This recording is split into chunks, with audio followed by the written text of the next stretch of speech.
Amigos del Número No Importa, bienvenidos nuevamente, episodio número 83, y en esta oportunidad tengo, la fortuna y el verdadero placer de hablar con un periodista que admiro, con una de esas referencias que es Tony Kerky.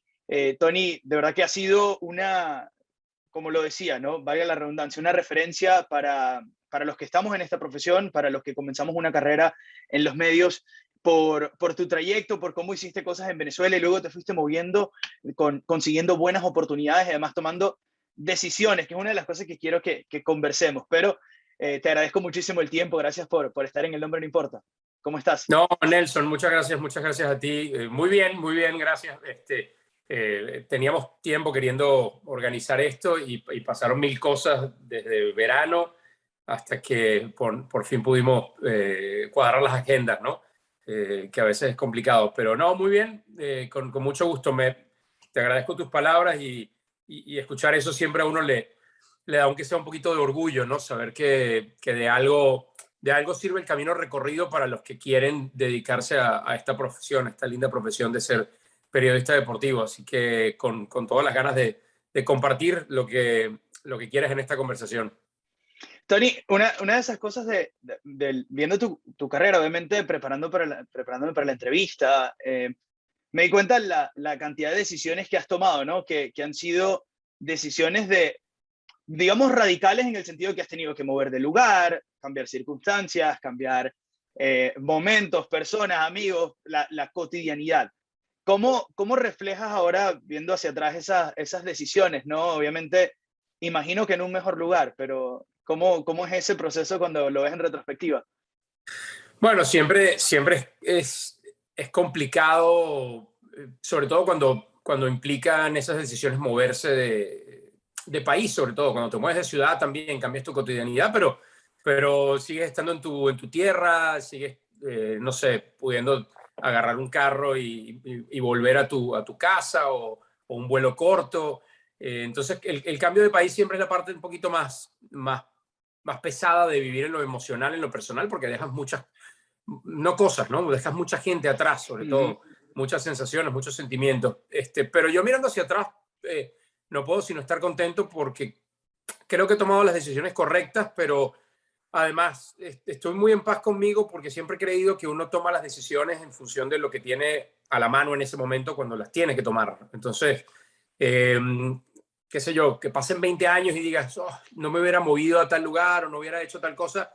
No siempre es justo contigo mismo porque después de los años, después de las circunstancias, es mucho más fácil evaluar, ¿no? Los pros y los contras. Cuando lo tienes que hacer sin saber lo que depara el futuro, es una especie de apuesta, pero tienes que hacerla en función de lo que te diga tu instinto y, por supuesto, el proceso que creo que tiene que hacer cada uno de raciocinio de ese tipo de decisiones. Pero yo, la verdad, muy contento. Dejar Venezuela, digamos, por un lado fue fácil y por otro no.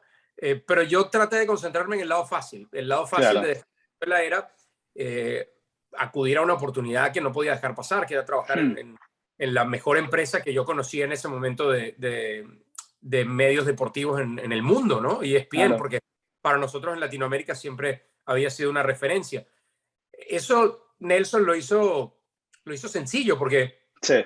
porque no me concentré en todo lo demás que iba a dejar, que iba a perder o que iba a dejar de tener, que luego me tocó vivirlo ya cuando se apaga un poquito esa primera gran motivación o esa euforia de llegar al lugar, de estar trabajando ahí es cuando de repente baja todo, ¿no? Porque a mí vivía en casa de mis padres, me tocó vivir solo, que también tiene muchas ventajas, pero de repente pasan, no sé, 3 meses, 6 meses y dices, wow, pero no tengo todo esto, no tengo todo esto. Y ahí es Claro. cuando empiezas no a dudar, porque yo jamás dudé de esa decisión en particular, pero sí a entender las cosas o a tener mucho más claras las cosas que estás sacrificando por esas decisiones, ¿no?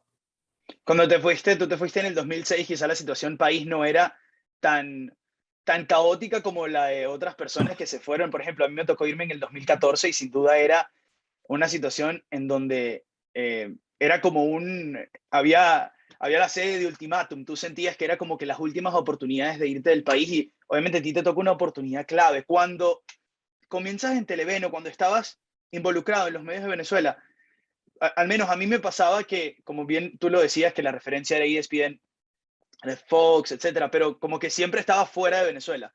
¿A ti también te pasó cuando estabas comenzando ya a tener éxito, entrevistas, hacer coberturas, narrar el partido?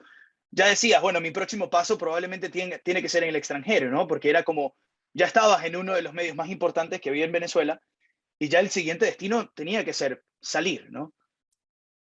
Sí, no. En lo profesional yo creo que no. Yo creo que en lo profesional yo tenía, a ver, había muchas otras cosas que podía hacer dentro de los medios venezolanos que me hubieran motivado muchísimo. Entonces, no, yo no sentí en ningún momento para esa época, 2006, que hubiera tocado techo, que ya no hubiera nada que hacer en Ujú. Venezuela, porque finalmente, más allá de que yo estaba en uno que podemos decir, uno de los 3, 4 medios televisivos importantes en Venezuela, porque era un medio nacional, tampoco yo tenía un segmento de deportes en el noticiero y eventualmente me involucraban algunas cosas de coberturas deportivas con, digamos, con la parte de deportes y no con la parte de noticias, ¿no? Que Claro. fue donde yo empecé. Pero, por ejemplo, una de las cosas que a mí me ha gustado mucho hacer siempre ha sido comentar partidos de fútbol y eso lo pude hacer muy poco en Venezuela. Lo hice en Televen, lo hice un par de veces en una Copa América, lo hice en una Eurocopa y luego tuvimos un tiempo los derechos de la liga italiana, pero hubo todo un tema ahí administrativo y los perdimos, no los perdimos nosotros, los perdió el proveedor que nos los daba, no sé, un mes después de empezar la temporada. Entonces, yo empecé en lo que yo quería hacer, que era la parte de noticias deportivas, Claro. pero esa evolución que uno tiene en su carrera, pues me llevaba a querer hacer otras cosas y por distintas razones esas oportunidades no se dieron. Ujú. Seguramente se iban a dar, pero no se dieron en su momento en Venezuela. Entonces, era doble la ambición, ¿no? Era salir, porque salir, evidentemente, a ese lugar, a ESPN, era seguramente un aprendizaje. O sea, era Claro. imposible que no fuera una evolución en lo profesional ir a ESPN y efectivamente así fue. Eso y bueno, se abrían otras puertas, se abrían otras cosas para hacer. Y con respecto al tema país, lo dices bien, en esa época en la que yo me fui no era que te pusieran sobre la mesa una oportunidad para irte, no era decir, wow, salgo de esto que se ve muy complicado, aunque ya más o Claro. menos el rumbo se notaba. Pero digamos que eso en mi decisión no influyó, habrá influido en un Claro. 10% realmente. ¿Cómo fue ese momento o esa situación cuando se genera la oportunidad de ESPN? Eh, ¿Estabas buscándola? ¿Te la presentaron? ¿Cómo fue todo el proceso? Fíjate que es curioso porque yo no la estaba buscando, perdón, no la estaba buscando activamente. A ver, uno siempre tiene el deseo, pero eh, hay gente que es mucho más hábil, parece, para moverse, ¿no? Fuera Ujú. de sus aguas naturales y buscar, tocar puertas, preguntar por personas. Yo siempre he sido un poquito más achantado en ese sentido y a mí curiosamente me llegó la oportunidad. Yo no la busqué activamente porque me llamó una persona con la que yo había trabajado para ser un piloto de un programa, Alejandro Antoni, en aquel momento de Pimentón Films. Y, y él me dice, mira, yo conozco gente de ESPN porque he hecho trabajos para ellos, les he hecho pues, trabajo de cámara acá, entrevistas en Venezuela para reportajes, documentales que ellos han hecho, y ellos van a buscar un conductor de noticiero y un reportero para su noticiero que es Sport Center, y quieren una persona de Venezuela porque el canal se ve muy bien allá, etc. Aquí, Alejandro estaba en Venezuela como yo.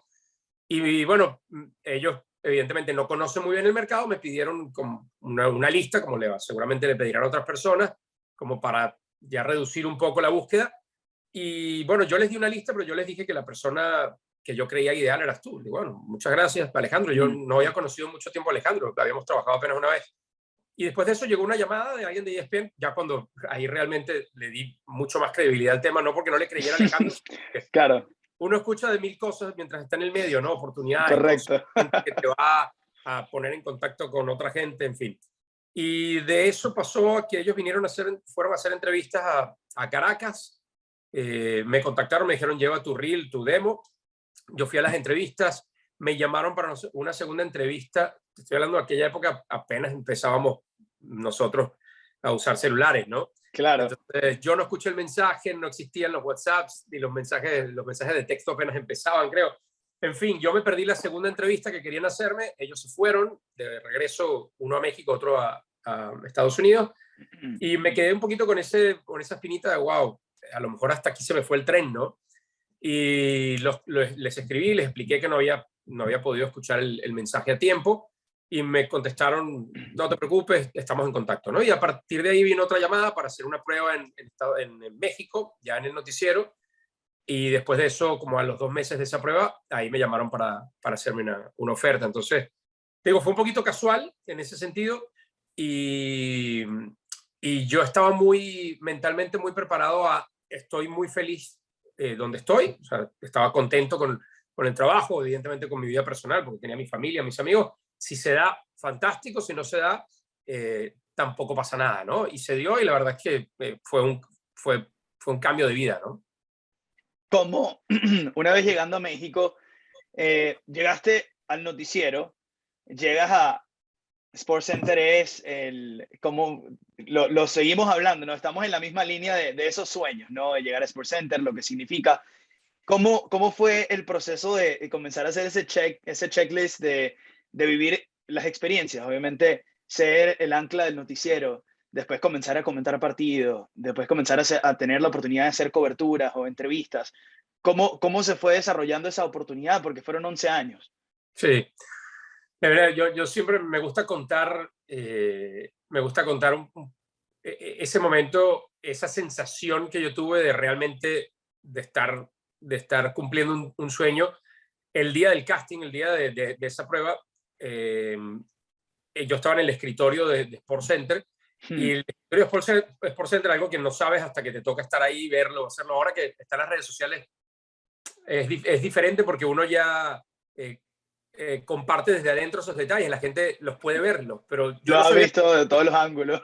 claro, yo no sabía que en ese escritorio, por ejemplo, había un monitor encajado abajo, que si tú bajabas la cabeza lo tenías justo enfrente, ¿no? Eso no se ve en televisión. Entonces yo, el día del casting, ver mi imagen en el monitor, y abajo el logo con las líneas, en aquella época todavía rojas y negras, de ESPN, y mi nombre, dije, wow, esto Wow, es serio, ¿no? Y a partir de ahí fue un poco una actitud que yo aprendí con el tiempo, de ir pidiendo, de ir haciendo saberle a la gente que toma decisiones lo que tú quieres hacer, ¿no? O dónde quieres claro. colaborar tú, dónde quieres participar. Entonces, para mí, el periodo de exclusivamente el noticiero fue muy agradable, fue muy reconfortante, porque era cumplir un sueño. A mí me ha encantado siempre la parte de noticias. Yo, de hecho, yo quería empezar en deportes, pero empecé un poco de todo. Hice noticias de política, ¿cómo se llama? Sucesos, de economía, hasta que tuve la oportunidad en deportes. Pero el hecho de comunicar la noticia siempre me encantó, me produjo una fascinación desde la universidad. Entonces, esa parte la viví muy tranquilo, sin desesperarme, muy a gusto, porque además SportsCenter tenía una dinámica muy agradable con compañeros que tú sentías que estabas, a la vez de compitiendo profesionalmente, disfrutando ese rato, ¿no? O sea, como que te juntes Claro. con unos panas a jugar una caimanera. Bueno, así era hacer una hora de noticiero con algunos compañeros que tú sentías esa conexión. Y después de eso, pues vinieron otras inquietudes, porque se va haciendo rutina, dices, bueno, quiero hacer otra cosa, ¿no? Quiero probarme en esto, quiero probarme en aquello. Entonces yo quería hacer algunas cosas en inglés, se dieron poco a poco. Después de eso, levanté la mano para hacer partidos. Entonces lo primero que teníamos era fútbol holandés, que los horarios Holandés. del eran 5 de la mañana, 4 de la mañana. Pero bueno, era la oportunidad de hacer fútbol, ¿no? De comentar un partido de fútbol, de sentarte 90 minutos y contarle a la gente, o tratar de mostrarle a la gente lo que tú entendías de lo que estaba pasando en la cancha, que es algo que todavía disfruto mucho. Y luego eso, ¿no? Levantar la mano, pedir, preguntar, buscar entrevistas. Entonces fueron cumpliendo esas etapas, conducir programas de otras cosas que no fueran solo el noticiero, programas de fútbol, programas de básquet. Me tocó, por ejemplo, en esos inicios también hacer un poco de béisbol. Narré un juego de béisbol, creo que lo hice un par de veces en mi vida nada más.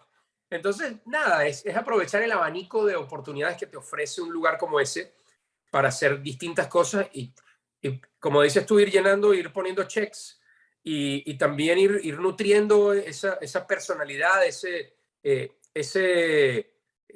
periodista deportivo, que mientras más cosas metes en esa cajita, pues más versátil se vuelve, ¿no? Y eso siempre Claro. es favorable en una profesión como esta.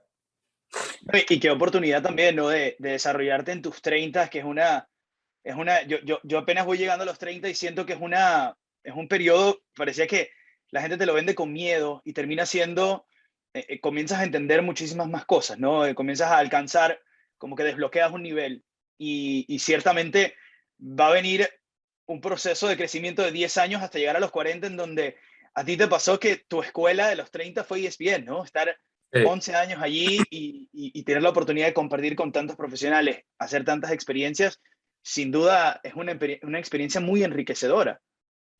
Sí, sí, y mi escuela de los 20 fue Televen, que también yo lo miro hacia atrás, lo miro en retrospectiva y te das cuenta a veces la fortuna que uno tiene con las oportunidades y cómo tienes que aprovecharlas, ¿no? Saber Claro, tomar el máximo, porque yo miro hacia atrás y digo, empezar a los 20 años a trabajar en televisión directamente, yo quería la parte audiovisual, ¿no?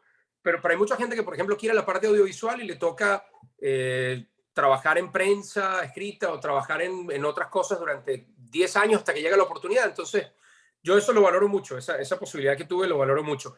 Y sí, en esa etapa que bien dices es muy importante porque no solo en lo profesional te vas a desarrollar más fácil, sino en lo personal también estás viviendo ciertas etapas de independencia, claro. de crecimiento.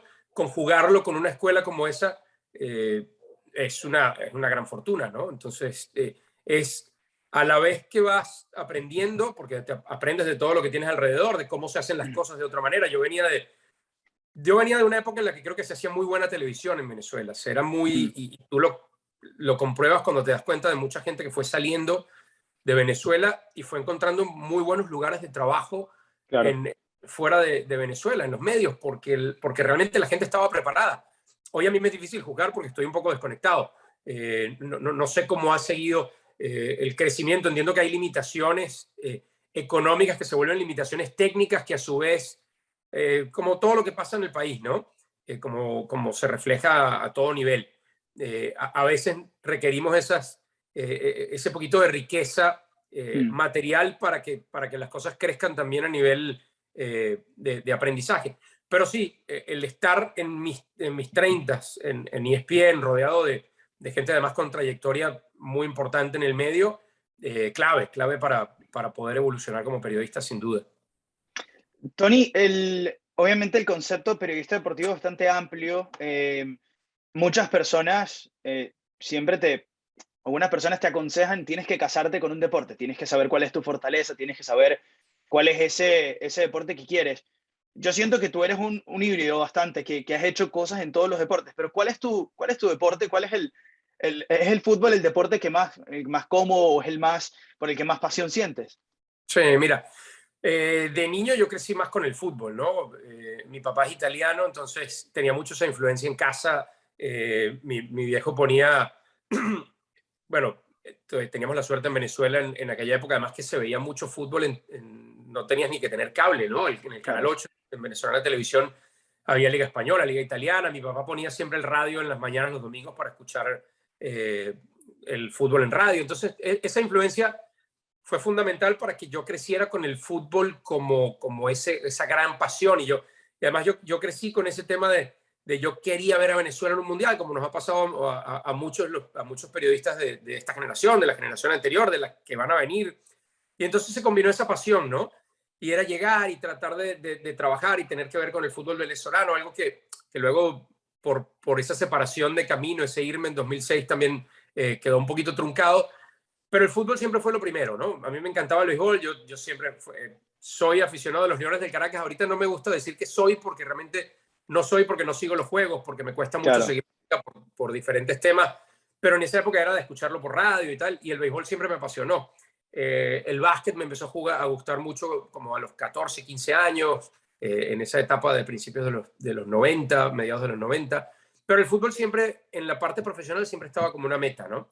Y luego eh, a mí siempre me han gustado todos los deportes, entonces la plataforma que te brindaba el noticiero era ideal para eso, para tú decir, Ujú. bueno, sigo el tenis, me gusta sentarme a ver una final de Grand Slam y eso me hace estar bien empapado cuando tengo que contarle a la gente en un noticiero sobre tenis, o tengo que sentarme con un analista de tenis y hacerle las preguntas correctas, ¿no? Entonces, eso te genera mucho, y eso yo se lo doy al noticiero completamente. El tú estar involucrado en un noticiero de deportes te da, y a mí me tocó en Televen hacerlo también, un experimento que hubo de unos años con Teledeportes, que se revivió de todavía una época anterior a mí. Tienes eso, ¿no? Estás un poco empapado de todo. Para mí el fútbol ha sido siempre lo principal y es lo que hoy más hago en mi presente, en Univision, en TUDN, pero me encanta transmitir NBA. El béisbol lo he abandonado un poquito por cuestión de tiempo, pero también. Entonces, el tema de elegir un deporte sí te fortalece, sobre todo ante el televidente, ante el consumidor de deportes, porque no sé, te da como esa sensación de que esta persona es experta en eso. Yo la veo y para mí es referencia de esto, porque cada vez que hay un partido Claro. importante lo veo en eso. Pero yo creo que depende de ti como periodista. Si tú te preparas, tú puedes ser referente en más de un deporte. Y hay muchos casos. En el periodismo venezolano los había, gente muy preparada o los hay probablemente todavía, gente que tiene muchos años en el medio, que hacía béisbol y como hacía béisbol te hacía un mundial de fútbol. Yo creo que va en ti, ¿no? Va en tu... Claro. Siempre es más fácil si te dedicas a un solo deporte, le vas a dedicar más tiempo a ese deporte. Si tienes que dedicarte Sí. a cuatro, pues el día tiene 24 horas, no hay más. Y la vida sigue aparte del trabajo. Entonces, evidentemente, dedicarte a uno en exclusiva es el mundo ideal, pero si te gusta, si lo disfrutas y tienes el tiempo de hacerlo, tranquilamente puedes convertirte en un referente de más de un deporte, ¿no? Sí, una de las cosas curiosas que, por cual lo decía también, es porque viendo dónde estás, viendo tu set, veo el libro de Agassi detrás, un Sí, muñeco de Roger, obviamente tienes también la parte musical, que es una parte también sí. que te conecta mucho con el vinilo de High Fidelity ahí, y el cuadro de Magic. Entonces es como bastante, habla mucho de tu personalidad y lo que ves también que es bastante multifacético, Tony. Sí, sí, sí, sí. Es un poco. Yo me acuerdo creciendo, y yo creo que a todos los niños que nos gustaba el deporte nos pasó, ¿no? Yo me moría por tener un afiche de 1000 cosas en mi cuarto, ¿no? El día que conseguí en Caracas un afiche de Michael Jordan, bueno, lo mandé a empastar, lo enmarqué, lo puse ahí, y eso era como mi pequeño santuario, ¿no? Mi pequeño mundo de deportes, entrar y tener todas mis cosas, y uno trata de hacer como su huequito en casa con esas cosas, ¿no? El tenis me gusta mucho, como te digo, con el tiempo y las responsabilidades y las cosas que van pasando en tu vida, pues se hace mucho más difícil seguir más cosas. A mí se me hace mucho Claro. difícil. Entonces, hoy no sigo el tenis como me gustaría, pero tengo grandes recuerdos de coberturas de tenis que me ha tocado vivir. Lo mismo el béisbol, me tocó por ahí anda una foto, lo que pasa es que lo tengo un poco desordenado, pero hay una foto de Wrigley Field porque me tocó estar con ESPN en la Serie Mundial de 2016, que también le guardo mucho cariño, una serie mundial histórica porque rompe aquella sequía de tantos años Chicago. Entonces, cada deporte me ha brindado alguna alegría en particular. Me ha tocado estar en las finales unas de aquellas finales entre Warriors y Cavs, que creo que marcaron una época también diferente en la NBA. Por ejemplo, de niño, uno de mis recuerdos deportivos como aficionado más lindo es haber visto el sudamericano de 1990 de baloncesto, cuando Venezuela le gana a Brasil, un partido loco. Mm. Para quien quiera, se puede meter en YouTube y por ahí está la transmisión de Radio Caracas Televisión como se pueda, ¿no? Porque en aquella época no había alta definición, no había nada, pero está en YouTube y es muy emocionante. Y ahí Venezuela se fue a jugar un preolímpico para estar en Barcelona en 92, se enfrentó al Claro. Dream Team, el Ujú. original. Entonces, tengo esas pequeñas conexiones con muchos deportes mientras iba creciendo y también en esta etapa de periodista deportivo que me van a hacer siempre estar conectados, ¿no? A todas esas disciplinas. En esa Serie Mundial 2016 yo te recuerdo, pero yo estaba ahí también. Tuve la oportunidad de ir a cubrirla. Recuerdo haberte visto, porque obviamente, como te digo, que ha sido referencia y obviamente yo como periodista deportivo y además como fanático del deporte he tenido la oportunidad de verte muchas veces en la pantalla, ¿no? Y estando ya en Toronto, tuve la oportunidad de cubrir esa Serie Mundial y bueno, de hecho, tengo una pregunta sobre la foto con Eddie Vedder y Ah, bueno, lo increíble de verlo a él, que es una leyenda sin duda, uno de esos cantantes de rock legendarios. Y te quería preguntar también por Open, porque Open a mí me parece, yo he leído muchos libros de deporte y Open me parece el libro más cándido y de verdad real de un deportista que he leído. O sea, el relato de Agassi sobre su carrera y sobre su infancia, a mí me encantó. Yo me leí ese libro como en 2 días. Es impresionante. Yo soy muy fanático del tenis, soy tenista, pero la verdad que a mí me gustó mucho Open. No sé qué te pareció a ti. No, fantástico, yo coincido. Y fíjate que yo me había leído, también he leído varias biografías, varios libros sobre personajes de deporte. Me había leído el de Lance Armstrong y bueno, no, sin ser ese tipo de libro, porque no era esa sensación cándida que bien describes de la descripción de Agassi, también de su vida, Ujú. pero era a la vez humano y era muy descriptivo de lo que vive un atleta de alto rendimiento. Claro, con todo lo que se supo después de Lance Armstrong, dice, bueno, ¿qué de lo que me leí creo y qué no creo? Ya sé que hay una buena parte que no debo creer, ¿no? Pero sí, el de Agassi es diferente porque desde la premisa te engancha. Cuando tú compras o te regalan o llegas al libro de una persona, de un atleta que marcó una época, y en las primeras 3 páginas ese atleta te cuenta que odia el deporte por el cual tú lo conoces, por el cual se hizo Claro. famoso, del cual se hizo referente, dice, espera, yo tengo que seguir leyendo todo el libro para ver qué pasó aquí, ¿no? O sea, ya la premisa te engancha.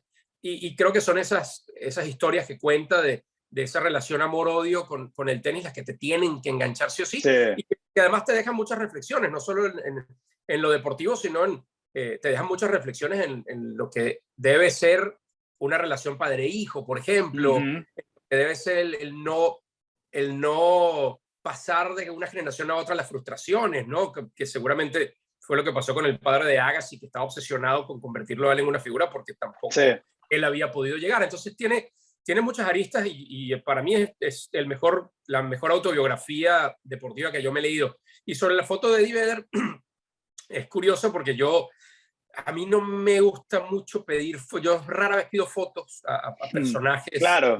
famosos, ¿no? Sobre todo deportistas, ¿no? Más deportistas porque me preocupa un poquito cruzar esa línea entre el que cuenta la historia, el que está fuera y el que se quiere convertir en parte de la historia, ¿no? La Eh, farándula, es que es como medio rol de farandulero. Sí, sí, no, me cuesta, ¿no? De hecho, tengo pocas fotos de mi carrera como periodista deportivo y son particulares y todas tienen una historia, un porqué Claro. las llegué a pedir, ¿no? Y acá, aunque no era un personaje deportivo, también me daba un poquito soy como penoso para eso, ¿no? Pero era Eddie Vedder, que además es una de las bandas que más me gusta, Pearl Jam, y era esa conexión, ¿no? O sea, era Eddie Vedder en un ambiente en el que el tipo estaba eufórico, ¿no? Claro. Pop de toda la vida. Y en lo que yo me enteré del rumor, no me acuerdo si fue en Twitter o algo, yo no estaba en el palco principal de prensa en Wrigley Field, en aquella serie mundial, porque el palco de Te, to- prensa de Wrigley es te toca mínimo, igual que a mí. Igual que a es mí. muy pequeñito. Entonces yo estaba lanzado por el left field en algún palco suplementario que me había dado. Que eh, estaban con los manteles y había un frío en esa serie mundial Terrible, terrible. terrible. Entonces, nada, yo escucho, me entero que está Eddie Vedder. Y bueno, con la acreditación tenías chance digamos, llegar al palco, pero no tenías un lugar fijo en el palco como para estar todo el juego. Entonces, bueno, voy a llegarme hasta allá a ver si me lo cruzo. Y si me lo cruzo, converso con él, le hablo de los Cubs, yo qué sé, y por ahí le pido una foto, ¿no? Entonces la foto fue un poquito deprisa, porque el tipo tenía, no seguridad como tal, o sea, yo creo que no era seguridad de él, sino como seguridad de la organización del evento, porque además era caótico, todo en Wrigley Field era caótico por el espacio. Y bueno, nada, yo llego con él, hablo con él un poquito y le pido la foto, me saco la foto con él, pero me quedó esa sensación de esa foto apurado, y yo lo que quería era conversar con el tipo y Claro. sacarle 2, 3 cosas, preguntarle, ¿sabes? Yo tenía muchas ganas de decirle, por ejemplo, que mi concierto favorito en vivo fue un concierto de ellos en Ciudad de México, que fue fenomenal, que duró más de 2 horas y media, que cerró una gira de más de 3 meses. Entonces yo nada más quería comentarle eso, ¿no? Sacarle ahí una conversación al tipo. Pero no se pudo, ¿no? Pero lo bueno fue que termina la serie y en Cleveland, cuando se acaba todo, lo veo al tipo en el campo. Ya no pude conversar con él, pero tengo una foto que me gusta todavía más, que no se ve él de frente, sino está de espaldas, pero pegando un grito de euforia porque habían ganado los Cubs, ¿no? Entonces, esa foto me resulta le tengo más cariño a esa foto que la que me saqué yo con él apurado en el pasillo del palco de Wrigley Field. Pero sí, fue una buena experiencia. Y ahora que hablabas del afiche de High Fidelity, John Cusack Claro. también estuvo ahí sobre el terreno en Cleveland en aquella serie, otro aficionado al deporte. Tony, sin duda hay muchísimas cosas que has podido hacer en tu carrera y una de la fortuna, digo yo fortuna porque yo que he tenido también la oportunidad de mudarme a Toronto y de tener la oportunidad de cubrir, ir a distintos sitios a cubrir, has hecho muchas coberturas. Hay muchos profesionales que tienen la oportunidad de estar en un estudio por muchos años haciendo el máximo nivel, bien sean transmisiones, bien sea programas. Tú has tenido un mix y has tenido un buen mix de coberturas. Te quiero preguntar por ese detalle, ¿no? Por las coberturas, cómo las preparas, cómo las llevas y por supuesto que luego posteriormente me cuentes alguna de tus favoritas o una anécdota. Bueno, yo creo que para mí ese es el mundo ideal, ¿no? El poder mezclar las dos cosas, porque yo disfruto mucho mi trabajo en estudio, disfruto mucho esa regularidad. Hoy la televisión y en general las plataformas audiovisuales siguen cambiando a una velocidad tremenda. Ya hoy el sentarte a ver un programa, el decir a las 6 de la tarde va a empezar tal programa, eso no quiero decir que no existe, pero Sí, muy... es una rareza, ¿no? Muy diferente a la época en la que yo empecé, que la gente, y yo me acuerdo porque todavía mucha gente me escribe y yo era así como televidente, ¿no? Era esperar, yo llegaba del colegio corriendo a cambiarle el televisor a mi mamá porque yo sabía que a las 12:45 empezaba la sección de deportes del noticiero, ¿no? Claro. En una época en la que los espacios deportivos de televisión en Venezuela, salvo los juegos como tal, eran muy escasos, entonces era conectarte con ese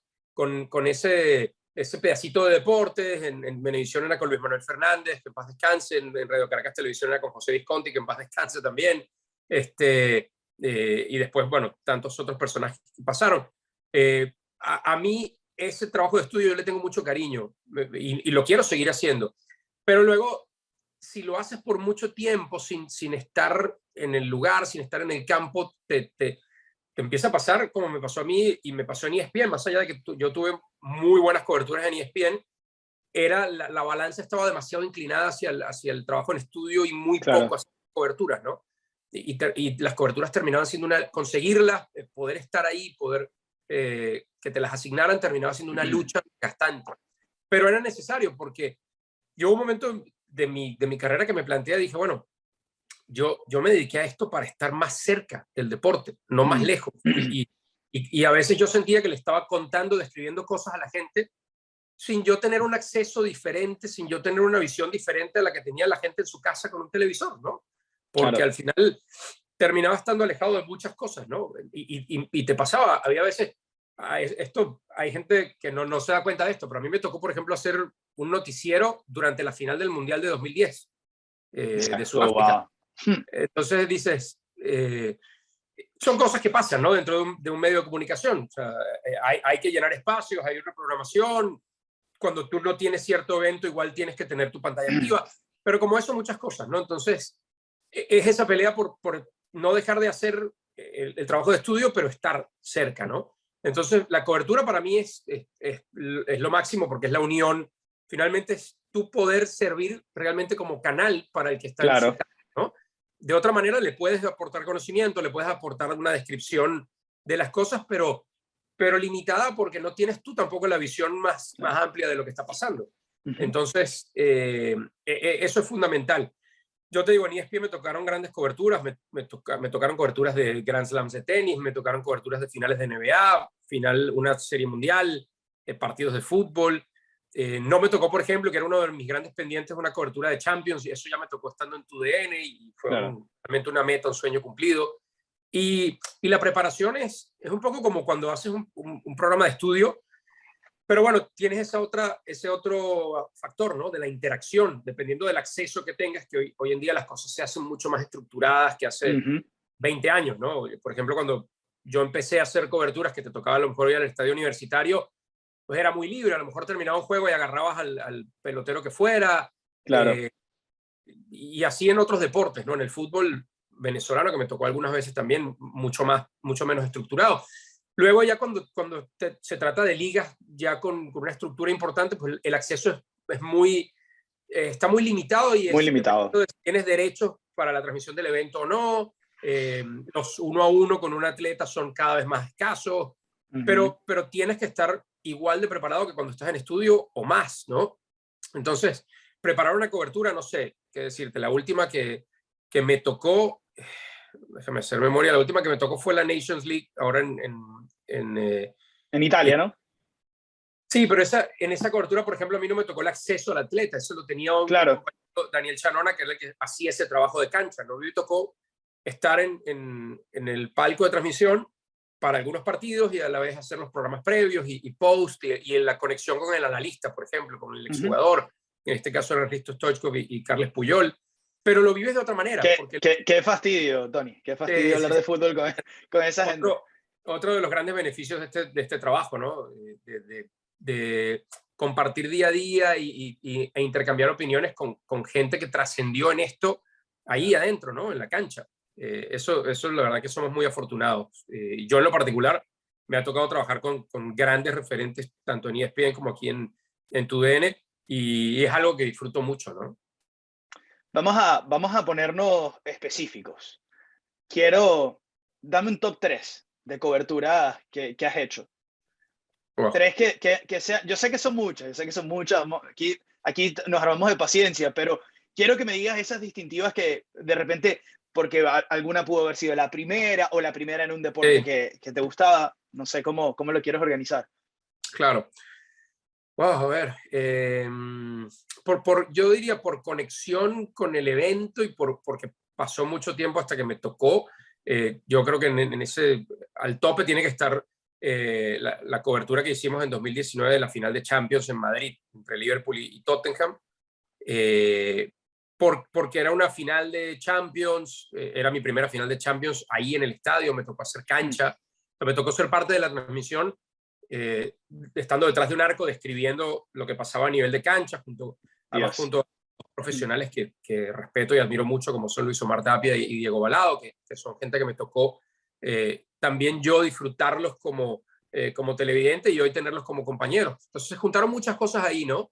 Además de en aquella cobertura en general que duró una semana, pues también teníamos a grandes exjugadores. Estuvo con nosotros Javier Zanetti, estuvo con nosotros Carles Puyol, estuvo con nosotros Bambán Zamorano, que está digamos, en el día a día. Me toca trabajar con él en el día a día, Risto Stoichkov. Entonces, si sumamos todos esos ingredientes, el ambiente, el escenario, el tipo de evento, yo creo que tiene que estar en el tope. Después de eso yo pondría la Serie Mundial de 2016 por lo que significó la serie, por lo histórica, por lo emocionante, claro, que esa es otra cosa también, ¿no? Cuando te toca ser parte de ese evento que tú dices, durante 20 años, 30 años se va a hablar de esta Serie Mundial, o de la final de NBA, o de esta final de un Mundial, o de una Champions, eso ya adquiere otra relevancia, ¿no? Y la otra que tengo muy guardada es una cobertura, digo, un poco más casual de Champions, porque era una jornada de fase de grupos de Champions y era parte de una cobertura mezclada que íbamos a hacer dos partidos, uno en martes, uno en miércoles, de cierre de fase de grupos, y nos íbamos a quedar para hacer 3 días después el sorteo de los octavos de final. Pero en esa cobertura nos tocó contar una historia que terminó replicándose y que terminó además teniendo consecuencias particulares de las que uno se siente al menos un poquito responsable, y eso a mí me da mucha alegría. Hay una cobertura que hicimos en Anfield, en un partido Liverpool-Napoli de cierre de fase de grupo, cuando conocimos a un chico parcialmente invidente, Mike Kearney se llama, aficionado de Liverpool, y nos tocó contar esa historia de manera muy casual. Yo lo grabé a él, se dio cuenta mi camarógrafo Tony Martínez primero de que había un chico invidente con alguien a su lado contándole, describiéndole lo que pasó en el partido, ¿no? Entonces, lo vio Tony y nosotros que estábamos ahí detrás de ese arco, pues yo dije, wow, esto puede ser una historia interesante, ¿no? Y me quedé viéndolo y observando la interacción de los dos. Y en el gol que marca Mohamed Salah, que le dio el triunfo a Liverpool, que lo mandó a la fase de octavos y eventualmente lo hizo campeón en esa Champions, nosotros grabamos el festejo, ¿no? Y a mí me tocó, yo lo puse en Twitter, puse el video y lo que contaba era, es una de las mejores cosas que me ha tocado ver en un campo de fútbol, ¿no? La emoción Claro, auténtica de alguien que no lo está pudiendo ver como los demás, pero que lo está viviendo con más intensidad que cualquiera en el estadio. Y eso se convirtió en viral a un punto en el que, bueno, lo tomaron muchos medios y el Liverpool terminó haciendo una invitación a Mike y a su primo para que conocieran a los jugadores y les firmaran camisetas, conversaran con Jürgen Klopp, en fin, con toda la plantilla. Y yo todavía hoy tengo contacto con Mike, a veces le escribo y esa historia espectacular. para mí tiene un lugar especial, ¿no? Más allá de que era un partido común de Champions, no era una final, no era nada de eso, es una historia que le tengo mucho cariño. Sin duda, ¿no? Espectacular, porque además es un detalle que engrandece el fútbol, porque es de esas cosas que hacen que no solamente es el deporte, sino también es la vida y lo que significa para una persona esos momentos y tú poder acercarlo también, porque después creaste prácticamente ese nexo Sí. haciendo esta historia viral para que él tuviese la oportunidad de cumplir unos sueños, ¿no? Eh, una cosa que te quiero preguntar, Tony, tú has tenido la oportunidad obviamente de trabajar en medios tradicionales, por así decirlo, como ESPN, canales de televisión. ¿Cómo, ¿Cómo ves el periodismo en este momento? Periodismo deportivo en específico, porque yo siento que han habido muchos cambios, está cambiando constantemente la manera que las personas consumen contenido y creo que los medios tradicionales, obviamente, con la cobertura, con obviamente los derechos, tienen una parte de la historia y creo que ahora con las redes sociales, por ejemplo, a mí me toca con el proyecto que llevo, Hispanic Source Media, obviamente sin tener derechos, contar historias utilizando diferentes herramientas de periodismo. ¿Cómo piensas que ha cambiado y cómo ves cómo los medios tradicionales se mantienen relevantes ante un mundo predominado por redes sociales? Bueno, es un reto. Yo creo que es un reto de día a día para los medios tradicionales. Primero, el actualizarse, el evolucionar, ya esto yo creo que ya hace 10 años Mm, tenía que ser el rumbo de cualquier medio tradicional, el adaptarte a los tiempos, ¿no? El adaptarte a las plataformas digitales, el adaptarte al streaming, el adaptarte al cambio de costumbre de tu usuario, de tu consumidor, de tu cliente, por lo que te decía antes, ¿no? Ya no es poner la alarma o estar pendiente de que va a haber tal o cual programa. Eso te lo da todavía digamos, el evento como tal, ¿no? O sea, si tú eres claro, aficionado a la Fórmula 1, te vas a levantar a las 5 de la mañana a ver el Gran Premio de Hungría. Si eres aficionado de la NBA, te vas a quedar hasta las 11 de la noche porque van a arrancar los Lakers. Eso no, exacto. digamos, eso no va a cambiar. El medio, la pantalla, a lo mejor cambia, porque a lo mejor tú, si eres muy, muy aficionado a la NBA, dices, bueno, yo lo único que quiero es ver la NBA, voy a contratar el NBA League Pass y no voy a ver más nada sino eso. Entonces, cambia la pantalla, no cambia tu relación con el evento. El periodismo deportivo ha cambiado mucho porque se ha democratizado y se ha también diluido, democratizado en la parte positiva, diluido en la parte negativa, creo yo, a través de las redes sociales. Sí. Se ha democratizado porque hoy es más fácil participar en eso que Ujú. llamamos medio de comunicación alrededor del deporte, ¿no? Porque si tienes una cuenta de Twitter o tienes una cuenta de Instagram o tienes una cuenta de Twitch y tú crees que puedes aportar contenido valioso alrededor del deporte, opiniones, historias, estadísticas, tienes un camino para desarrollar sin la necesidad de que alguien te elija con pinzas y diga, voy a poner a Nelson aquí porque yo creo que Claro. es un buen comentarista. O sea, esa es la parte positiva de la democratización. Pero con esa democratización y masificación se pierde un filtro también. Y yo creo que Ujú. ese filtro tiene una razón de ser.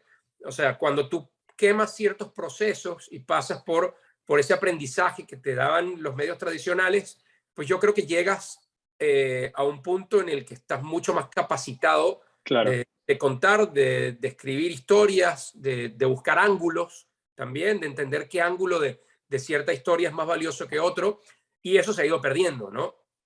Entonces, pues es un reto tratar de empujar más hacia el lado positivo de esa democratización y tratar de que ese lado negativo no se expanda más. Así lo veo yo hoy día, pero es una batalla constante, es algo que va pasando todos los días y que todos los que estamos involucrados tenemos que entenderlo de la mejor manera, ¿no?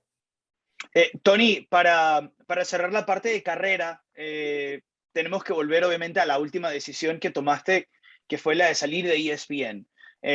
Obviamente, tú tendrás tus razones, tu reto, tu experiencia, lo que tú querías en ese momento en tu carrera, y quiero que me cuentes cómo fue ese proceso de decidir, bueno, llegué a este canal que era la referencia cuando iba creciendo, para otra oportunidad nuevamente a mudarme de ciudad, ya con los, como dicen, los stakes un poco más arriba, ¿no?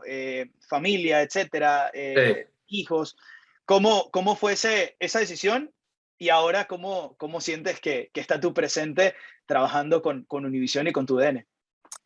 Sí, mira, eh, esa decisión no fue sencilla por el cariño que yo tenía a un lugar como ESPN desde antes de entrar en ESPN, por ser para mí una referencia por muchos años y por ser además el lugar que me dio, digamos, que tomó mayor riesgo para darme una oportunidad, ¿no? Y yo creo que mi jefa que me dio aquella oportunidad en 1999 en Televen también tomó un riesgo muy grande porque yo era apenas un adolescente, no había hecho nada en televisión, nada en los medios en general, pero bueno, entendiendo lo distinto, ESPN fue el lugar que me dio la oportunidad viendo un pedacito de mi trabajo, pero para hablarle además a un continente, que era un reto gigantesco.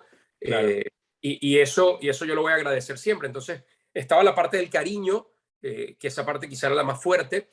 Y luego está la parte racional, ¿no? Donde dices, yo estoy en este punto de mi carrera y lo que yo proyecto de aquí a 5 o 10 años, querer hacer o querer completar es esto, ¿no? Y Ujú. si yo hago esa proyección y veo que esa proyección no va en línea con las proyecciones del lugar donde yo trabajo, entonces la decisión tiene que ser mía, ¿no? Porque la verdad es que a mí me ofrecieron todas las facilidades para quedarme en ESPN, para seguir mucho tiempo más. Entonces la decisión era mía, era eh, mm, es quedarme en ESPN, seguir haciendo algo que me gusta, pero no cubriendo todos los ángulos que yo quisiera, no teniendo todas las oportunidades que yo quisiera, porque mis deseos no iban completamente alineados con las políticas de la compañía o hacia dónde iba la compañía. Entonces, ahí es donde dices, bueno, ¿qué más hay, no? ¿Hay algo más? Claro. Y es donde estaba sobre la mesa Univision Deportes, que hoy día es tu DN. Univision además comenzaba por primera vez en su historia, comenzaba a tener fútbol europeo, la idea Mm. de entrar en ese mercado de fútbol europeo. Y me fueron a buscar pensando que yo tenía esa vinculación con el fútbol europeo, porque algunas de las cosas que había hecho en ESPN, previas de Champions, coberturas también de previas de mundiales, etcétera, digamos que tenía esa conexión, ¿no? Fútbol holandés, fútbol alemán, un poco de fútbol español, y ellos querían reforzar esa parte, ¿no? La parte de gente que tuviera más que ver con el fútbol europeo. Entonces era un match interesante porque era Claro. algo que yo quería hacer un poquito más, que no se estaba dando la oportunidad en ESPN, y era algo que me ofrecía Univision. Y yo la referencia que tenía de Univision, de compañeros que ya trabajaban ahí, de ver la pantalla, era que había un empeño en seguir muy pegado al evento, muy ahí, muy... Nosotros hoy en día, por ejemplo, transmitimos partidos de fútbol mexicano y yo te diría 9 de 10 veces hay un reportero en cancha por lo menos. Claro. Antes de la pandemia, 8 de 10 veces se iba a hacer el juego en el estadio. O sea, esa presencia que yo durante un tiempo añoré un poquito en ESPN porque no era tan frecuente, más allá de las coberturas que me tocaban, era una parte atractiva de tu DN, ¿no? Era ir a hacer, yo por ejemplo en 11 años en ESPN me tocó ir a hacer un juego al estadio, o sea, un juego me refiero a comentar un partido, ¿no? De principio a Claro. fin, porque no era mucho la política de la empresa, ¿no? Y por temas de derechos. Entonces, entrar acá era esa posibilidad, ir a hacer fútbol mexicano al Estadio Azteca, era ir a hacer fútbol de Major League Soccer al estadio, me ha tocado ir a distintos estadios en Atlanta, en Los Ángeles, esa oportunidad de ir a hacer Champions en el estadio, eso era demasiado atractivo para dejarlo pasar, ¿no? Claro. Entonces, eso sumado que ya había yo cumplido un ciclo, ya sentía que había también un desgaste natural de muchos años en el mismo lugar, pues pesó todo en la decisión. Pero claro, era esa parte de cariño y era esa parte también de apego con México, que fue mi segunda casa, que fue un lugar que me recibió con los brazos abiertos. Digamos que no lo hicieron sencillo, o sea, fue muchos meses de pensarlo y pensarlo, pero como te digo, te lo decía al inicio, uno toma la decisión en función de lo que tiene a la mano en el momento y todo lo que yo tenía a la mano en el momento apuntaba a que era una decisión correcta y 4 años después, estoy más seguro que nunca. Qué bueno, qué bueno. De verdad que sin duda es algo y se siente que fue un cambio positivo ahora contándome la historia y viendo, ¿no? Porque tú ves, ves como el currículum de alguien y comienzas a contar una historia o te comienzas a entender cómo armar y obviamente tu opinión iba a ser lo que iba a conectar esta historia, pero sin duda se veía como esa evolución era natural y que este paso obviamente iba a ser muy positivo y creo que lo termina siendo. Hablemos entonces ahora de música, que es otra de tus pasiones, Tony. Yo te quería preguntar, ¿qué tipo de influencias musicales tienes? Yo sé que tú tuviste como una banda Mm. creciendo, que era como una de tus pasiones. Eh, ¿Qué te influencia o te influenciaba en ese momento y qué te influencia actualmente en cuestiones musicales? Sí, bueno, la música es una parte muy importante para mí porque yo creo que todos, ¿no? Cuando crecemos, la música nos crea un vínculo emocional con muchas cosas, ¿no? Mm, Uno escucha una canción, así como pasa con los olores, ¿no? sí, Escucha una canción y te evoca algo, te lleva a algo. Entonces, hay música que yo atesoro de mi adolescencia, que la escucho hoy, me trae esos recuerdos, y luego, pues vas arrastrando ciertos gustos, ¿no? Dice, uno se engancha con 2 o 3 bandas. Yo he dejado de escuchar música nueva por falta de tiempo, sobre todo claro, porque a veces también tienes esa conexión cuando estás, no sé, en la época de la universidad, creo que fue la parte más fuerte de conexión con la música, porque te juntas con gente que ya no está en tu entorno más cercano. No sé si te haya pasado, ¿no? Pero cuando vas al colegio, generalmente es gente de tu zona. eh, claro. en el, y en cambio en la universidad ya te abres a otro mundo. Entonces conoces otra gente, conoces otros gustos y ahí hay una influencia muy importante. Y es la época en la que yo se me dio por la guitarra, ¿no? Agarré la guitarra y esa que está ahí, creo que cuando la vaya a sacar se va a romper en pedazos de meses que tiene ahí sin ser tocada. Pero, pero en aquella época, yo, por ejemplo, antes de la universidad era muy de baladas. Yo tenía, no sé cuántos discos de Franco De Vita, de Ricardo Montaner, y me fascinaba, era muy romanticón en la música, ¿no? Y después vino esa otra influencia, una influencia doble, una en la universidad y otra por parte de un primo que tengo que vivíamos en el mismo edificio, que era alma vieja, ¿no? De la música, como creo que yo soy ahora, ¿no? Me empezó a influenciar con toda esa música de los 70, con Zeppelin, con Pink Floyd, me empezó a gustar el rock and roll. Entonces Claro, iba a los kioscos y hubo una época que había una revista, no recuerdo cómo se llama en Venezuela, que te encartaba CDs de música. Entonces yo compré la colección de rock, compré la colección de blues y por ahí fui experimentando un poquito. Y hoy en día me gustaría estar más conectado con la música, pero el tiempo me claro. come. Ya casi no escucho cosas nuevas. Entonces el tema del último año y medio me ha alejado un poquito de los conciertos, pero sí, yo disfruto mucho de ir a ver música en vivo. Es algo, yo encuentro que tiene ese parecido con el deporte, ¿no? Te causa esa Sí. euforia, esa adrenalina cuando tienes esa conexión emocional. Entonces, para mí sigue siendo parte importante. Llegar a un momento en el que otra vez pueda encajar los tiempos y dedicarle más de mi día a la música, pero sí, hay mucha influencia sin duda hoy en día. Qué loco cómo ahora, cómo la nueva generación descubre música a través de TikTok o a través de los Reels de Instagram. Es la nueva forma de encontrar música. Y te digo, yo no soy de esa generación, o sea, a mí también me cuesta encontrar música nueva. Hablaba con Jaime Macías hace unos meses que tuve la oportunidad de estar en Toronto y lo pude entrevistar. Y él me preguntaba, ¿cuál fue la última banda nueva que escuchaste? Y yo decía, Sí, banda hace muchísimo. O claro. sea, y en el momento que te lo preguntan así, no te acuerdas, porque ahora son puros artistas solistas, la mayoría de los nuevos. Entonces, Sí, yo ahora, fíjate que hiciste esa pregunta y yo me he hecho esa pregunta muchas veces. Digo, a ver, hay un montón de gustos musicales y yo agarro mis playlists en Spotify y los identifico fácilmente. Digo, yo empecé a escuchar esto hace 20 años, yo empecé claro, a escuchar esto hace 15 años.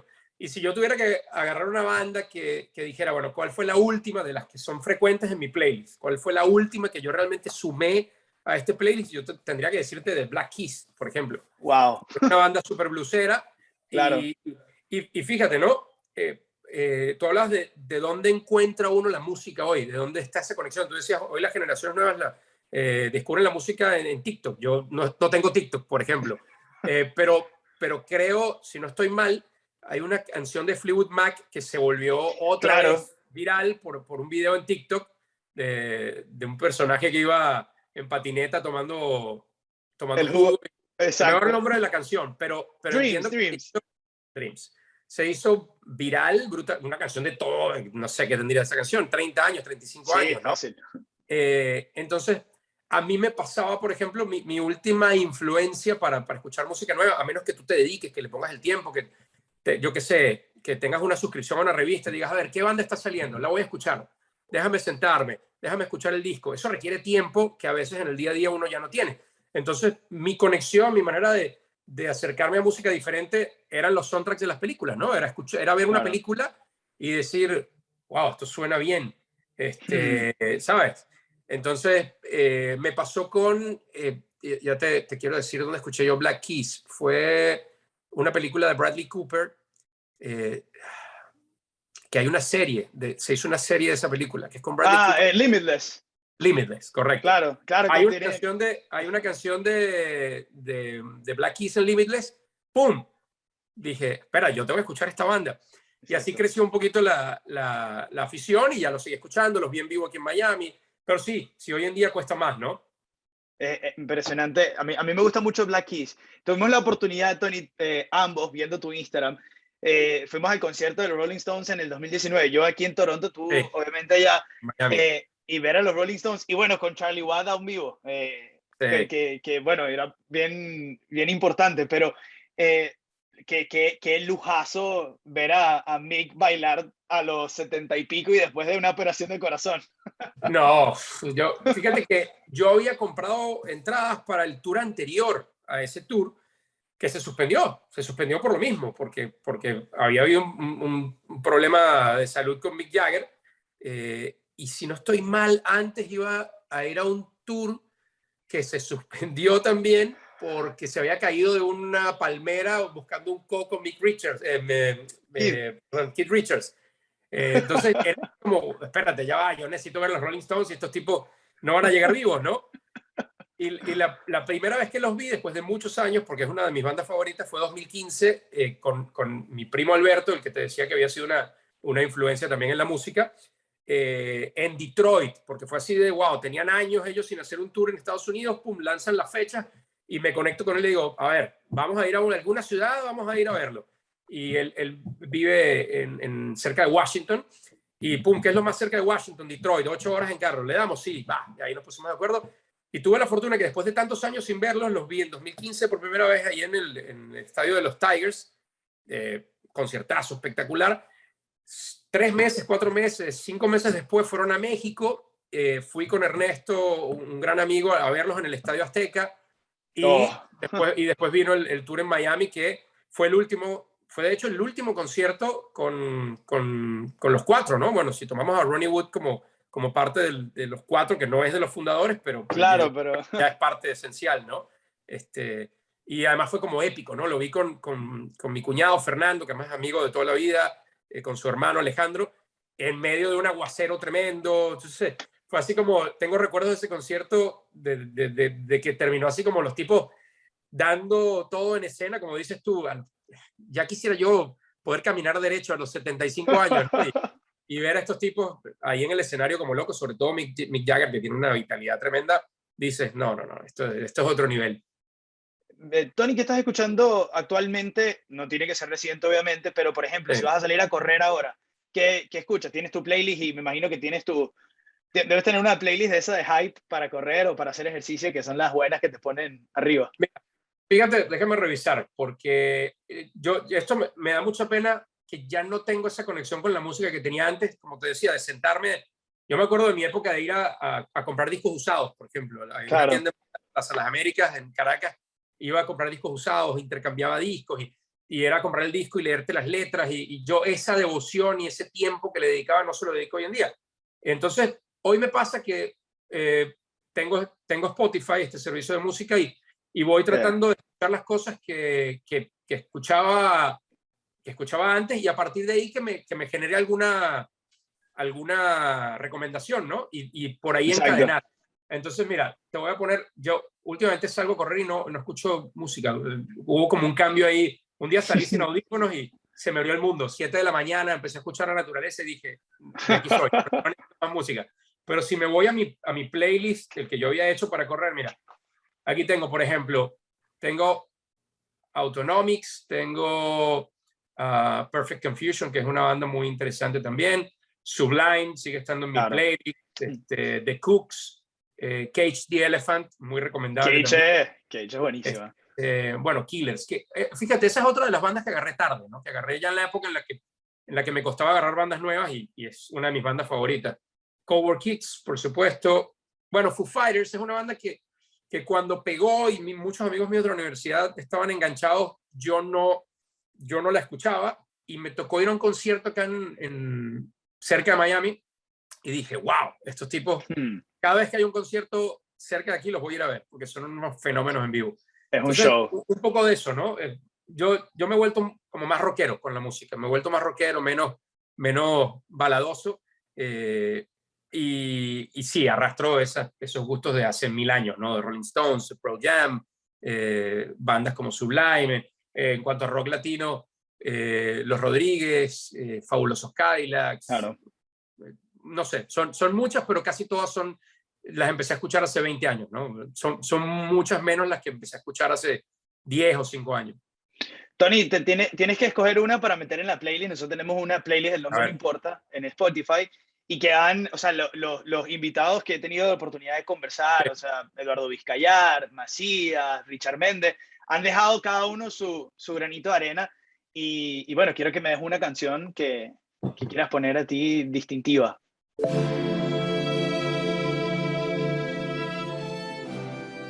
Wow, una canción. ¿Pero qué estamos buscando con el playlist? No, el playlist es que cada persona ponga lo que lo que lo movió. Por ejemplo, el último que fue Macías, él puso Billy Joel. We Didn't Start the Fire. Esa fue la última canción que se puso en el playlist, fue la última entrevista. Pero, por ejemplo, Vizca puso Spinetta. Vizca puso 3 canciones. Richard Méndez también creo que puso 3. Nicolás Pereira puso canciones. O sea, hay varios personajes que han puesto canciones y que no estamos buscando un género en específico, estamos buscando que aporte. A ver, es que yo escucho mucho la música por estado de ánimo, ¿no? Entonces, claro. Por ejemplo, si tuve un día pesado y me quiero alejar completamente, me pongo los audífonos y a lo mejor puedo escuchar Wish You Were Here de Pink Floyd, o puedo escuchar Paranoid Android de Radiohead. Si quiero pegarme del techo, puedo escuchar Even Flow de Pearl Jam, o puedo escuchar se me va el nombre. Hay una canción de Killers que además fue cuando me enganché a la banda. Se me va ahora el nombre. Una de las canciones más de Sam's Town, si no estoy mal. Pero bueno, si tuviera Spaceman, una de arriba, Spaceman, algo así. No, pero es más atrás. Spaceman, When We Were Young, puede ser. Que es también súper arriba. Creo que fue como la canción bandera de ese disco. Es una canción que me encanta, pero digo, mi memoria ahora me está fallando. Pero si tuviera que elegir una, mira, para ser fiel con mi core, yo creo que tendría que escuchar. Creo que tendría que escuchar una de los Rolling Stones. Me parece que tendría que escuchar una de los Rolling Stones. Y me voy a quedar porque me trae muchos recuerdos de la época que teníamos nuestra bandita de garaje. Me voy a quedar con Sympathy for the Devil. Creo que esa es la que voy a sumar ¿Qué canción? Al playlist.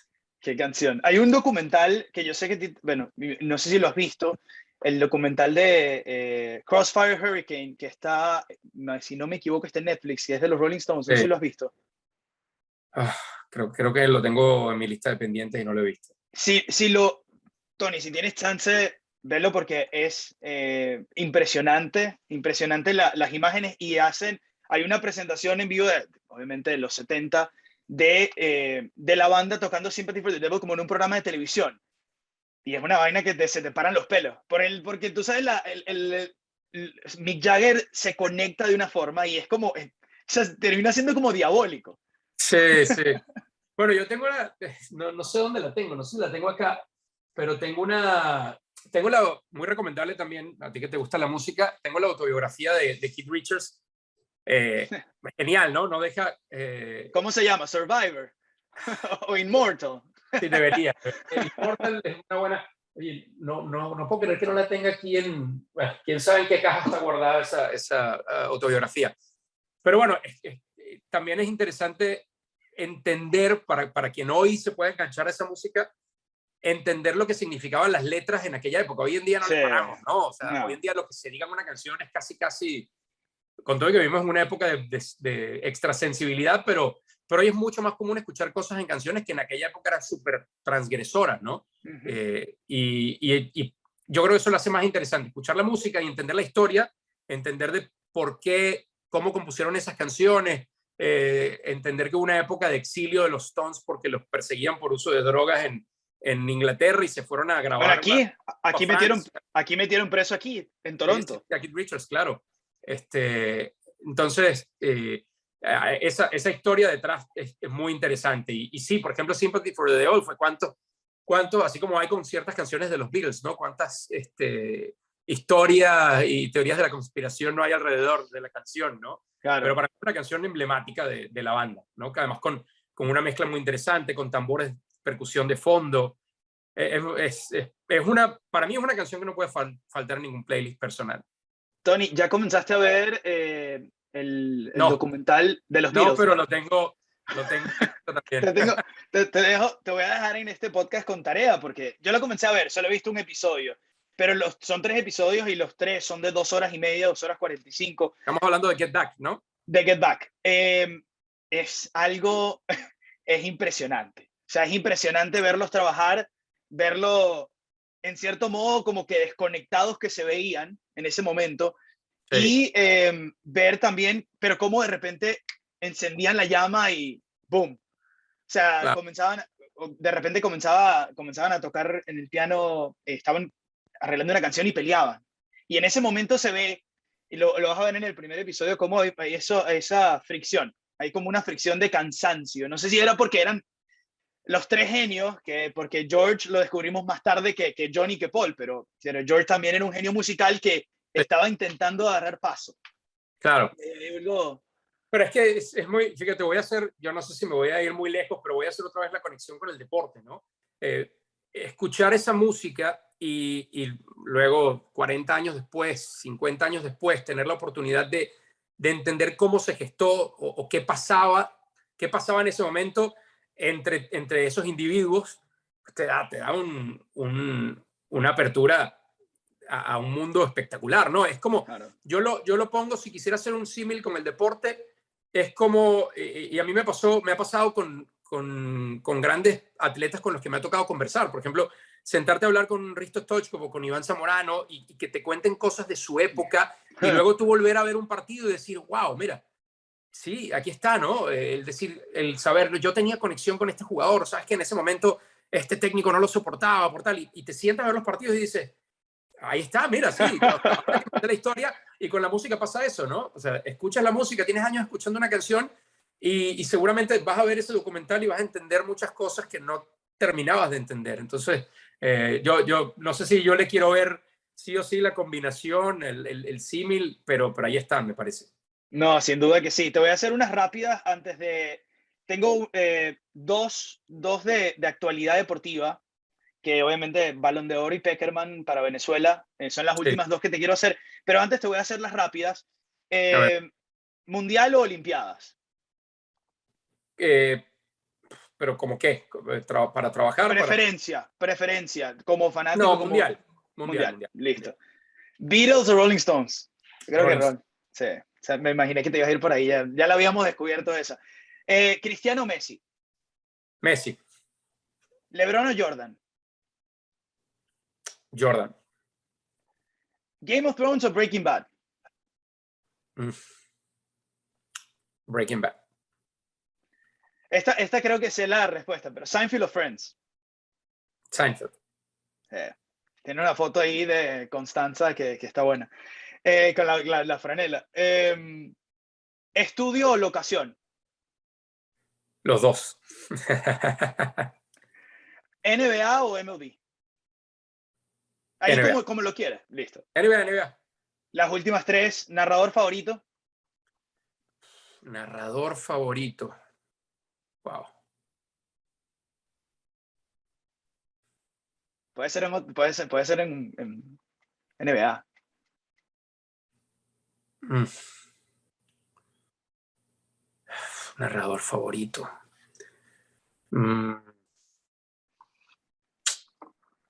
Aquí hay cierta seriedad, Tony, hay cierta seriedad, mucho más que la de la música. No, ¿sabes qué pasa? Es que, por ejemplo, me ha tocado trabajar con varios que escuché muchos años. Y Claro, yo creo que la respuesta tendría que ser Luis Omar Tapia claro. porque por esa vinculación con tanto fútbol que a mí me tocó ver en una época, y el trabajar hoy con él, en entenderlo como profesional, el tenerlo de compañero, yo creo que tiene que ser Luis. Ciudad favorita. Ciudad favorita. Ay, es que hay tantas aristas para esa respuesta. Sí, claro. Como turista, París. Como turista, París. Caracas, la Caracas en la que yo crecí, es mi favorita, Exacto. pero no sé si existe todavía. Exacto. A mí me pasa lo mismo cuando pienso en Venezuela y pienso, yo soy de Maracaibo y pienso en esa Maracaibo de cuando era joven y yo pensaba en crecer allá o que mis hijos fueran a los mismos lugares que yo fui. Sí.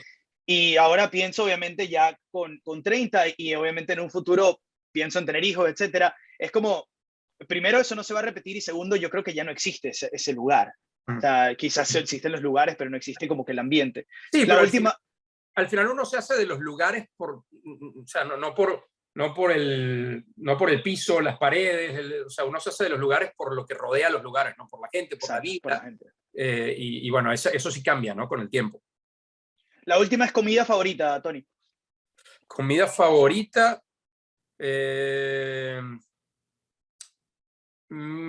Comida favorita, milanesa con plátano frito. Uf. Esa es una buena combinación. Nunca la he probado esa.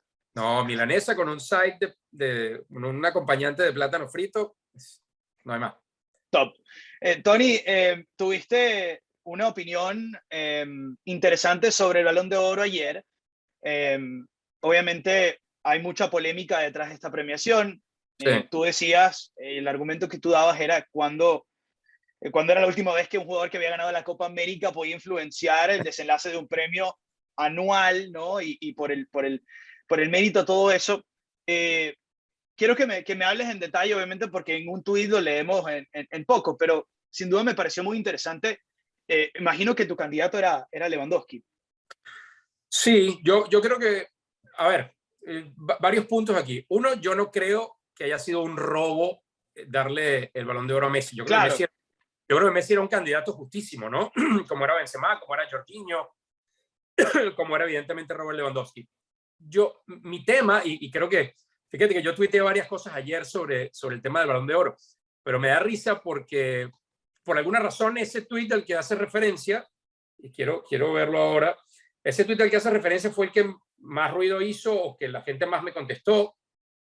Mira, yo tuiteé, primer tuit que puse sobre el tema del Balón de Oro fue, para mí Messi es el mejor futbolista de la historia, eso lo creo. Claro. Y me pregunté antes entre Cristiano y Messi, te decía Messi sin dudarlo, pero en mi óptica Messi no fue el mejor futbolista del año pasado, ¿no? Ahora que vivimos en la época de los likes, de los retweets, de los etcétera, ahí hubo 1000 likes, ¿no? Ese tweet. Por alguna razón, después tuiteé el tema de la Copa América, va por 14,000 likes. Una cosa loca, no entiendo por qué, ¿no? Para mí, yo lo decía por lo siguiente, porque es que en conversaciones con muchos compañeros, no, es que Messi este año ganó la Copa América y Argentina no ganaba nada hace 30 años.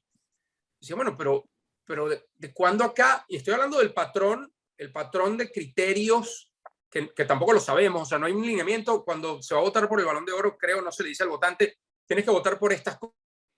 Es un tema subjetivo, que está bien. Yo creo que eso es lógico, es justo. Pero el patrón de este premio había sido premiar a un futbolista con un gran año individual que hubiera tenido peso en títulos, ¿no? Entonces, la gran carta para diferenciar a Messi, por ejemplo, de Lewandowski o de Benzema es hoy en día, yo escuché muchos argumentos de gente que decía que lo lógico era dárselo a Messi, es que Messi ganó la Copa América con Argentina. Y yo lo único que decía era, pero es que ¿por qué hoy va a pesar un título de Copa América Claro. cuando no ha pesado antes? ¿Por qué si no ha pesado un título de una Copa del Mundo, cuando lo ganó España, por ejemplo, y el premio se le pudo haber dado a Xavi o a Iniesta, ¿por qué va a pesar ahora un título de Copa América? Entonces, eso es lo que me parece un poco injusto. Insisto, otra vez, yo no considero que haya sido una injusticia, una locura darle el premio a Messi, para nada. Yo creo que Robert Lewandowski había hecho más méritos como temporada individual, sumado a los títulos conseguidos, ¿no? El título de Bundesliga, el Bayern llegó más lejos en la Champions que el Barça, que además la Champions había sido, en la historia reciente del Balón de Oro, un termómetro muy interesante para medir a quién se le daba y a quién no, ¿no? Por lo menos cuando era un duopolio entre Messi y Cristiano, así era, ¿no? Influía muchísimo en la Champions. Entonces, ese es mi único inconveniente, es que si realmente se tomó en cuenta la victoria de Copa América, me parece que se fue injusto porque en años anteriores no se había hecho, ¿no? Yo ayer ponía, y sin sacar de contexto, ponía el ejemplo de Arturo Vidal. Arturo Vidal, fundamental para la Copa América de 2015-2016 con Chile. En ese 2016 ganó Liga y Copa con el Bayern y si no estoy mal, llegó a semifinales en Champions. O sea, es difícil encontrar un desempeño individual en la posición de Arturo, que ese es otro tema, que me parece todavía más interesante, el tema de la posición, ya voy a ir a eso. Me parece muy difícil encontrar un mejor año en lo individual sumado a lo colectivo. Claro. No sé, no habrá quedado ni en el top 10, no sé si habrá votado a alguien por Arturo Vidal. Mi punto es, y por eso yo validaba mucho la candidatura de Jorginho, no me gusta el Balón de Oro hoy porque si vas a poner Balón de Oro y vas a meter en competencia, siquiera para nominarlo a un portero, a un defensor, entonces tienes que darle la misma probabilidad de que gane, o sea, la misma chance de que gane. O sea, si ayer un montón de gente ponía en redes sociales, no, es que aquí están las estadísticas, oportunidades creadas, pases, y bueno, pero son todas estadísticas ofensivas. Ventajista, claro. Entonces, realmente vamos a medir por ahí. Entonces pongámosle, en vez de Balón de Oro, pongámosle goleador de oro, ¿okay? O ofensivo de oro, o sea, y yo entiendo que el premio históricamente ha estado cargado hacia el lado ofensivo y que el lado ofensivo tiene otro atractivo en el fútbol, pero me parece que es un poco injusto con gente que tiene mucha influencia en el juego, que hoy en día los hemos visto en estos años para ganar títulos, lo que significa un Kanté, lo que significa un Casemiro, lo que significa, no sé, hoy en el Bayern un Joshua Kimmich, ¿no? Claro. O sea, de verdad a ese futbolista le vamos a dar tan poco valor, pero bueno, al final es un premio individual en un deporte colectivo. O sea, ya por ahí la paradoja es de salvar, ¿no? Es complejo porque si vemos los ejemplos y creo que, bueno, tú obviamente lo entiendes perfectamente porque además que has tenido la oportunidad de estar cerca de la NBA y del béisbol, cuando hablamos para un MVP, este año fue un caso diferente porque Ohtani hizo algo que nunca antes se había hecho, o sea, era algo inédito, no clasificó a playoffs, pero se ganó el MVP por este detalle. Pero cuando en otros años, por ejemplo, vemos cómo la NBA ha sido tan rigurosa con su MVP, de que LeBron también lo hubiese podido ganar, pudiese tener 8 MVPs, o Kobe hubiese podido tener 6 MVPs. Incluso algunos de los de Kobe los criticaban porque quizás se lo hubiesen podido dar a Steve Nash, al menos un año. Pero ahora vemos en el fútbol y es que hay demasiados conceptos que no entendemos cuáles son los que valen. Y como es tan global, creo que es el gran problema, que es tan global que es muy difícil que el mismo mensaje salga, porque a pesar de que sí, es France Football, pero hay periodistas de todo el mundo que votan por este premio, entonces se vuelve un 8 y es tan complicado al final. El tema del MVP, yo creo que pasa en todos los deportes, ¿no? Y citaste ejemplos interesantes. Fíjate que este año en las Grandes Ligas, me tocó entrevistar hace un par de semanas a Fernando Tatís Jr., que estaba entre los candidatos a MVP en la Nacional, los 3 finalistas. Si no estoy mal, ninguno de los 6 finalistas, siquiera uno, entró en playoffs. Entró en playoffs. Ninguno.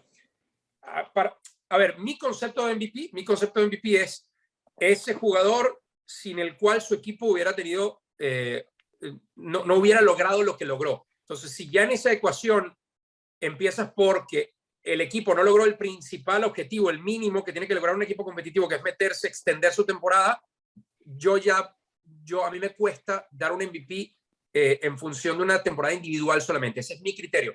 A mí me gusta que sea así, o sea, me gusta que no haya alineamientos porque produce esto, ¿no? Y esto Claro. al final es agradable siempre y cuando no se vuelva una pelea de dos bandos. Y es lo que el aspecto negativo, creo yo, de esta historia contemporánea tan rica con dos personajes tan impactantes y determinantes en el fútbol como Cristiano y Messi. El aspecto negativo es que parece que no se puede opinar de uno sin convertirse en enemigo del otro. ¿Me explico? O sea, si tú dices algo bueno de Messi, entonces eres anticristiano. Y si dices algo malo de Messi, entonces eres pro-cristiano. No, por eso yo te mencioné los tweets antes porque me causa mucha curiosidad. Yo ayer en mi primer tweet dije, para mí es el mejor futbolista de la historia Messi. Y luego, no sé, 500 respuestas a mi tweet siguiente criticando que se le hubiera dado el Balón de Oro a Messi. Es que eres pro Ronaldo. No, no soy pro Ronaldo. Entonces, eso es lo que no me gusta. Parece que es un sacrilegio criticar a Messi. O si Messi eres anti-Messi, eres pro Ronaldo. Y que ni siquiera lo estás criticando con tu argumento. Estás diciendo, a mí me parece que en el año claro, hubo un jugador que hay una discusión, porque yo creo que o sea, ese tipo de premios, si se entregan año a año, no se deben entregar por trayectoria. O sea, debes juzgar lo que pasó en el año, ¿no? Pero bueno, al final es sabroso porque es lo que crea el debate, es lo que crea la conversación alrededor del juego, ¿no? Sin duda que sí. Tony, Venezuela obviamente significa muchísimo para ti, estar cerca y estar pendiente de la Vinotinto. Imagino que ha sido una de las cosas que has estado más pendiente, obviamente estando afuera, teniendo que verlo desde afuera, pero imagino que has buscado conectarte. En este momento de tanta turbulencia, ¿no? En los últimos años, salidas del técnico, no le pagan el técnico que viene extranjero, entra un técnico del medio local, no, obviamente no se va a clasificar al Mundial. Está sonando y muy fuertemente en estas últimas horas, sobre todo de que Pekerman puede ser oficializado. José Pekerman, obviamente, una leyenda como director técnico de las selecciones inferiores de Argentina, que posteriormente fue técnico de la mayor, que fue técnico de Colombia, y que sin duda tiene un cartel espectacular para poder ser el técnico de una selección con un potencial de jóvenes, etcétera, con todo lo que involucra. Pero también obviamente con el miedo de que la situación país trunque esta contratación que ha terminado siendo determinante en otras oportunidades, y vemos el caso Peseiro. ¿Cómo lo ves? Desde tu óptica, ¿cómo ves la posible llegada de José Pekerman? Yo creo que tú lo describías bien ahora y hay un aspecto fundamental cuando hablamos de José Pekerman y es su ascendencia, su influencia en el fútbol juvenil, ¿no? Sus mayores éxitos vinieron con la selección juvenil argentina y es un técnico que tiene esa capacidad de influir en los futbolistas en esa etapa de sus carreras. Entonces, a mí el ruido que me crea el rumor de Pekerman es, ¿para qué se va a traer a Pekerman, no? Se va a traer a Pekerman porque se puede traer a Pekerman porque es un nombre que va a hacer ruido. Se va a traer a Pekerman porque alguien en la federación dijo, este es el tipo de fútbol, el que hacen los equipos de Pekerman que queremos hacer, pero se va a traer a Pekerman para que inculque ese fútbol desde las categorías inferiores de la selección, o se va a traer a Pekerman, insisto, porque es un nombre conocido de un técnico internacional y que ha participado en eliminatoria y eso nos puede dar algún tipo de ventaja a la hora de disputar la eliminatoria. Yo no veo claras las intenciones, o sea, no veo claros los objetivos. Ya, si se termina nombrando a Pekerman, yo me imagino que la gente de la federación nos explicará por qué se va a nombrar a Pekerman, pero esa es la duda que yo tengo, el para qué, cuál es el trasfondo de traer a un hombre como Pekerman. Yo no creo que haya una solución absoluta en el banquillo de la selección, porque es que el problema de la selección va mucho más allá del banquillo. Hoy hay muchos problemas alrededor de la Vinotinto. Uno de ellos, evidentemente, es el problema país, el problema infraestructura, el problema inversión, el problema condiciones normales para trabajar, ¿no? Y eso, el técnico que sea lo va a sufrir. Lo sufrió Peseiro, que, insisto, a mí se me hace una locura que estemos hablando de un nombre como el de Pekerman cuando no se le ha pagado el sueldo a un técnico que se trajo contra la corriente, porque además cuando nombraron a Peseiro todo el mundo dijo, ajá, ¿y por qué Peseiro? O sea, ¿de dónde sale el nombramiento de Peseiro? Entonces, hay muchas cosas que resolver. el tema con la selección yo creo que tiene muchas implicaciones hoy. La realidad es que hoy el técnico que se designe tiene que empezar a trabajar, eso lo sabemos todos, pensando en 2026, ¿no? Claro. Y por eso va a tener sentido un tipo como Pekerman si es que se le va a dar otro tipo de atribuciones dentro de la federación, si es que va a tener influencia en cómo se va a trabajar en las categorías inferiores de la selección. Si no, yo creo que no vale la pena irse por un nombre internacional y tendrá que buscar Venezuela dentro del propio medio, ¿no? Gente que tenga otra ascendencia, otra conexión con los jugadores, que entienda el medio, que entienda esas locuras que pasan en Venezuela, porque de otra manera es muy difícil trabajar. Sí, es un tema sumamente complejo el de inclinarte por un lado de la balanza cuando sabes también lo impredecible que es de la federación, ¿no? Porque la federación y también a veces los jugadores, creo que también hemos tenido muestras de cuando de repente piensas que algún proceso va bien, o es el técnico, es la federación, o son los jugadores los que de repente te sorprenden y te sacan como que, ¿qué pasó aquí? Entonces es muy difícil ir por una línea. Creo que desde el proceso de César no se ha ido por una misma línea en la selección. Quizá por ratos con el de Dudamel.